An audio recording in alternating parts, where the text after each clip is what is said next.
వేసవి కాలంలో వచ్చే జ్వరాల్ని తగ్గించే ఔషధం తయారీకి కావలసిన మూలికలు: సొంఠి, నేలవేము, త్రిఫల చూర్ణం, తిప్పతీగ, తుంగముస్తలు, ధనియాలు. కావలసిన మూలికలు చూసాం కదా. ఇక తయారీ విధానం డాక్టర్ గారిని అడిగి తెలుసుకుందాం. డాక్టర్ గారు, ఇప్పుడు తయారీ విధానం చెప్తారా? అలాగేనమ్మా. ఒక బౌల్ రెడీగా పెట్టుకున్నారు కదా.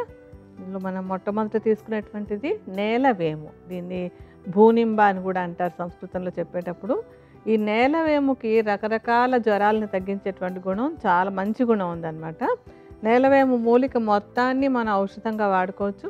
ఆ నేలవేముని మొత్తం ఎండబెట్టేసి దాన్ని చూర్ణంలాగా చేసుకోవాలన్నమాట. ఈ చూర్ణాన్ని ఒక 25 గ్రాముల పరిమాణంలో కొలతగా తీసి మీరు ఒక బౌల్లో వేసుకోండి. మీకు చూపించడానికి మేము కొద్దిగా వేసి చూపిస్తాం. ఒక చెంచాడు నేలవేము చూర్ణాన్ని బౌల్లో వేసుకుందాం అమ్మ. తర్వాత సొంఠి కూడా జ్వరాన్ని తగ్గించడానికి చాలా చక్కగా ఉపయోగపడుతుంది. అలాగే జ్వరంలో ఉండేటువంటి జీర్ణశక్తి తగ్గిపోవడం అనే సమస్య ఉంటుంది. అది తగ్గించడానికి కూడా సొంఠి బాగా ఉపయోగపడుతుంది. సొంఠిని ముందుగా నేతిలో కొద్దిగా వేయించి తర్వాత చల్లారాక పొడి చేసుకోండి. ఈ పొడిని కూడా 25 గ్రాములు ఇందాక పెట్టుకున్నటువంటి బౌల్లో వేసుకోండి. ఇది కూడా సమానంగా వేద్దామమ్మా.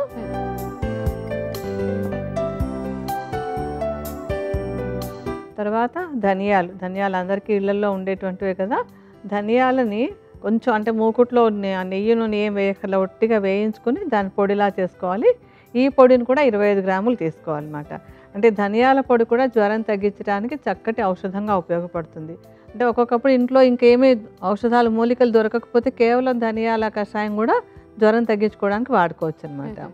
ఒక చెంచాడు ధనియాల పొడి కూడా వేసుకుందాం. తర్వాతది తుంగముస్తలు కూడా జ్వరాన్ని తగ్గించడానికి చక్కగా ఉపయోగపడేటువంటి మూలిక. మంచి వేడిని అది తగ్గించి చలవ చేస్తుంది. తుంగముస్తల చూర్ణం కూడా 25 గ్రాములు వేసుకోండి. ఇది కూడా సమానంగా వేద్దామా.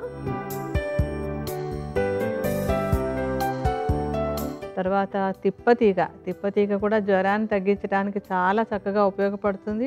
అలాగే రోగనిరోధక శక్తిని పెంచడానికి కూడా ఉపయోగపడుతుంది తిప్పతీగ కూడా మూలిక మొత్తాన్ని, తీగ మొత్తాన్ని మనం ఎండబెట్టేసుకుని చూర్ణంలా చేసుకుని వాడేసుకోవచ్చు.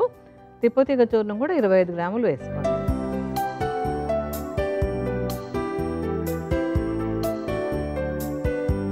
తర్వాత ఉసిరికాయ అంటే మనం త్రిఫలాలు అని చెప్పుకున్నాం కదా. ఉసిరికాయ, కరక్కాయ, తానికాయ ఈ 3 కలిపి త్రిఫలాలు అంటాము. అందులో ఉసిరిని కూడా ఎండబెట్టేసి పొడిలా చేసుకుని ఇది కూడా 25 గ్రాములు వేసుకోండి. కొద్దిగా ఒక చెంచాడు వేద్దాం. ఇది కూడా కరక్కాయలు కూడా దంచి చూర్ణం చేసేసుకుని కరక్కాయ పొడిని 25 గ్రాములు వేసుకోండి.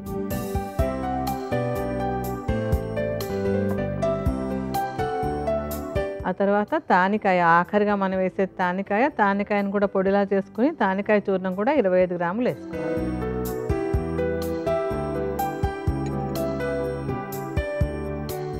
ఇప్పుడు అన్ని చూర్ణాలు వచ్చేసాయి కదా. వీటన్నింటిని బాగా ఒకదాంతో ఒకటి కలిసిపోయేలాగా కలిపేద్దామమ్మా.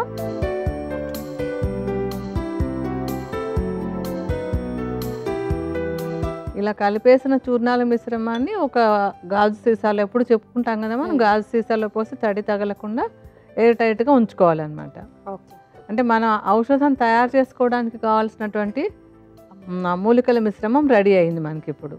ఓకే డాక్టర్ గారు, మరి దీన్ని ఎప్పుడెప్పుడు ఏ విధంగా తీసుకోవాలో చెప్తారా? అలాగేనమ్మా. అది చెప్పుకునే లోపు మనం స్టవ్ వెలిగించి ఒకసారి బాండి పెట్టుకుందాం.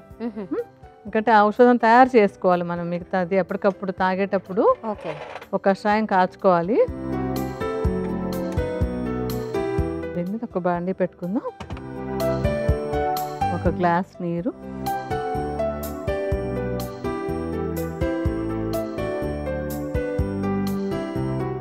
ఇలా ఒక గ్లాస్ నీళ్లు పోసుకుని నీళ్లు బాగా మరిగిన తర్వాత అందులో మనం ఒక చెంచాడు చూర్ణం వేసి కషాయంలా కాచుకోవాలి. కొంచెం నీళ్లు మరిగించుకుందామా. నీళ్లు బాగా మరుగుతున్నాయి కదా. ఇప్పుడు ఒక చెంచాడు చూర్ణం వేద్దామా. చెంచాడు చూర్ణం వేసేసి సన్నటి మంట మీద సగం మిగిలే వరకు మనం మరిగించుకోవాలి దాన్ని.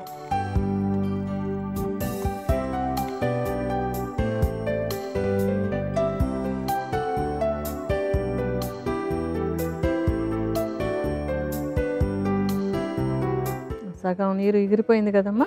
ఇప్పుడు ఈ కషాయాన్ని వడకట్టుకుని మనం ఒక బౌల్లోకి తీసేసుకోవాలి.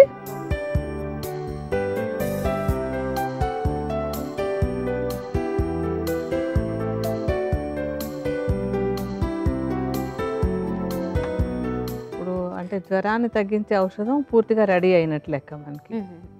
అయితే దీన్ని ఎప్పటికప్పుడు ఈ విధంగా కాచుకుని తీసుకోవాలంట. అవునమ్మా, ఎప్పటికప్పుడు ఫ్రెష్గా కాచుకోవాలి, గోరువెచ్చగా ఉండగా వేసేసుకోవాలి, తీసేసుకోవాలన్నమాట. సుమారుగా ఒక 30 మిల్లీలీటర్ల పరిమాణంలో. అంటే ఈ వేసవిలో జ్వరాలతో బాధపడుతున్నటువంటి వాళ్ళు, చిన్నపిల్లలు అయితే కనుక 15 లేదా 20 మిల్లీలీటర్లు చాలు, పెద్దవాళ్ళైతే కనుక 30 మిల్లీలీటర్ల పరిమాణంలో గోరువెచ్చగా ఈ కషాయాన్ని ఉదయము, మధ్యాహ్నం, సాయంత్రం 3 పూట్ల తీసుకున్నట్టయితే ఈ వేసవిలో వచ్చేటువంటి జ్వరాలను తగ్గించుకోవడానికి కషాయం చక్కగా ఉపయోగపడుతుంది.